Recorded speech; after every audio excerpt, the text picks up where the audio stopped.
الحمدللہ والصلاة والسلام علی رسول اللہ وعلی آلہ وصحبہ وموالا۔ محترم بھائیو، السلام علیکم ورحمۃ اللہ وبرکاتہ۔ تفسیر سورہ البقرہ جاری ہے اور آج ہم انشاءاللہ آیت نمبر 84 سے 86 تک کی تفسیر جانیں گے۔ اللہ تعالیٰ فرماتا ہے: اعوذ باللہ من الشیطان الرجیم، بسم اللہ الرحمن الرحیم۔ وَإِذْ أَخَذْنَا مِيثَاقَكُمْ لَا تَسْفِكُونَ دِمَاءَكُمْ وَلَا تُخْرِجُونَ أَنفُسَكُمْ مِنْ دِيَارِكُمْ ثُمَّ أَقْرَرْتُمْ وَأَنْتُمْ تَشْهَدُونَ۔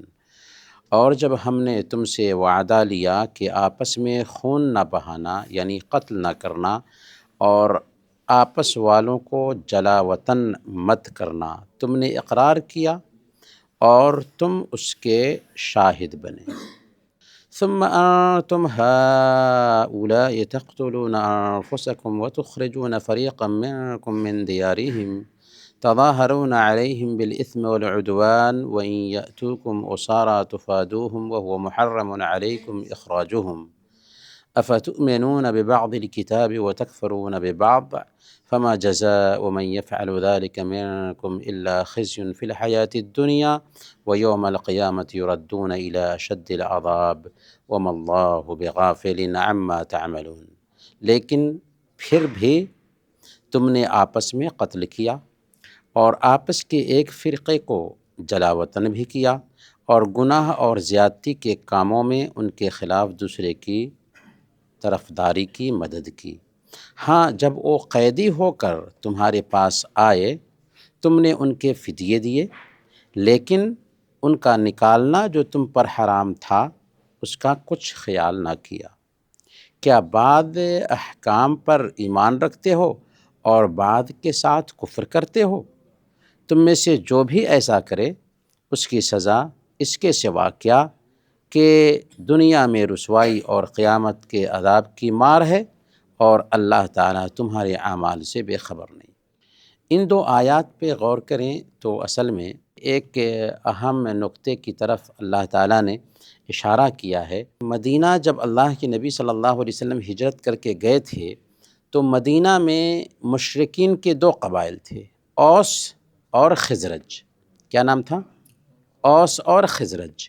اور یہودیوں کے تین قبائل تھے، بنو قینقاع، بنو نذیر اور بنو قریظہ۔ یہودی دو قوم کے بیچ لڑائی کرا کر کے اپنا مفاد حاصل کرنا چاہتی ہے، تو یہ کیا کرتے تھے، اوس اور خزرج دونوں کے بیچ زمانے سے جنگ چلی آ رہی تھی۔ تو اوس اور خزرج کے بھائی بند بن گئے تھے یہودیوں کے قبیلے بھی۔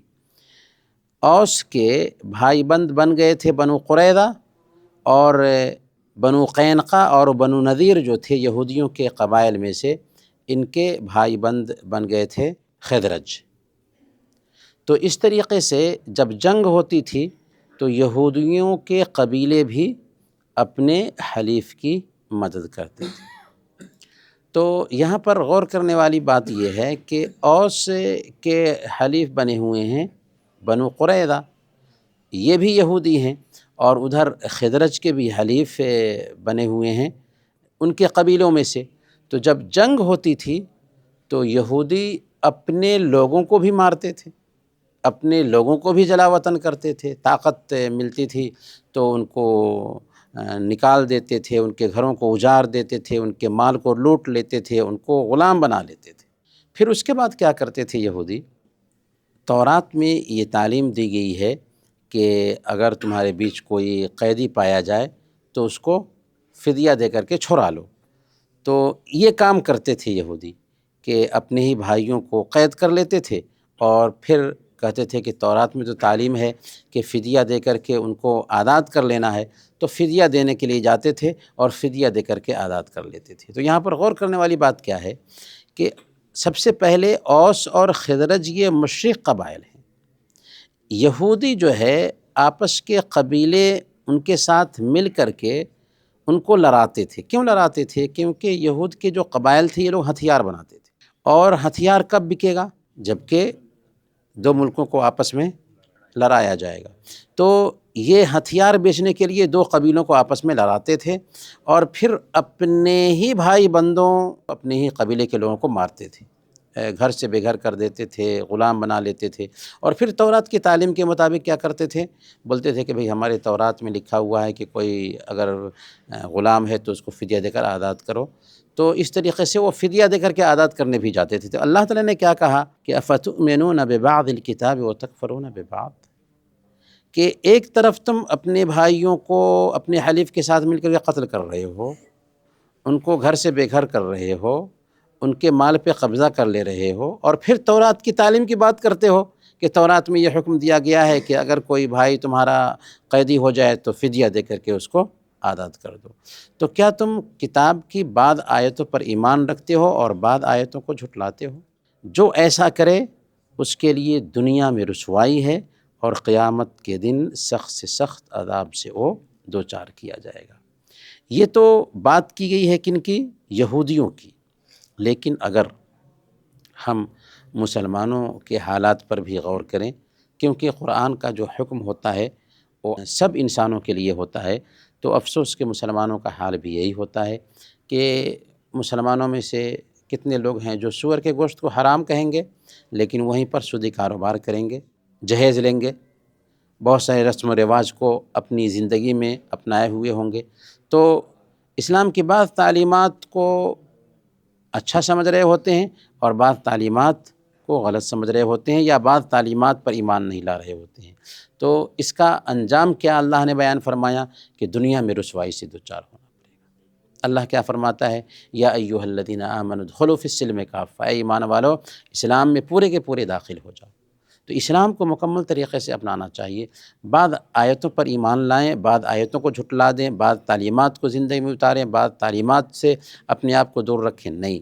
اسلام یہ چاہتا ہے کہ پورے طور پر ہم مسلمان بنیں، اور یہی دراصل اس آیت کا پیغام ہے، کیونکہ اگر ہم اسلام کی بعض تعلیمات کو اپنائیں گے اور بعض کو اپنی زندگی میں نہیں اتاریں گے تو اللہ نے کہا کہ دنیا میں رسوائی کا سامنا کرنا پڑے گا، اور آج مسلمانوں کو جو رسوائی کا سامنا کرنا پڑتا ہے اس کو ہم خود بھی دیکھ سکتے ہیں۔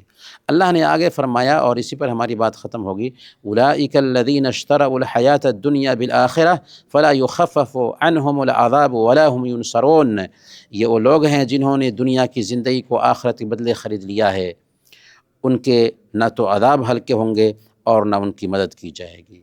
دنیا کی زندگی خرید لیا کس چیز کے بدلے؟ آخرت کے بدلے۔ ہونا کیا چاہیے کہ آخرت خریدیں دنیا کی زندگی کے بدلے، تو انہوں نے دنیا کو اپنا کر کے آخرت کا سودا کیا، جو گھاٹے کا سودا ہے۔ اللہ نے فرمایا کہ ان کا عذاب کم نہیں ہوگا اور ان کی مدد نہیں کی جائے گی۔ گویا کہ ان آیات کا خلاصہ یہ ہے کہ ایک مسلمان کو چاہیے کہ اپنے بھائیوں کی مدد کرے، بلکہ مسلمان کی مثال کیا بیان فرمائیں اللہ کے نبی صلی اللہ علیہ وسلم نے؟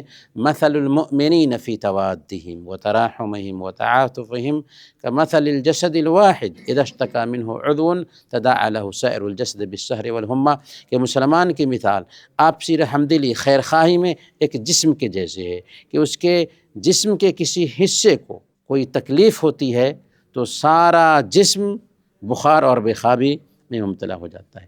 اگر پیر کٹ جائے، پیر کی ایک انگلی میں کسی طرح کا زخم ہو جائے تو اس زخم کا احساس پورے جسم کو ہوتا ہے یا نہیں؟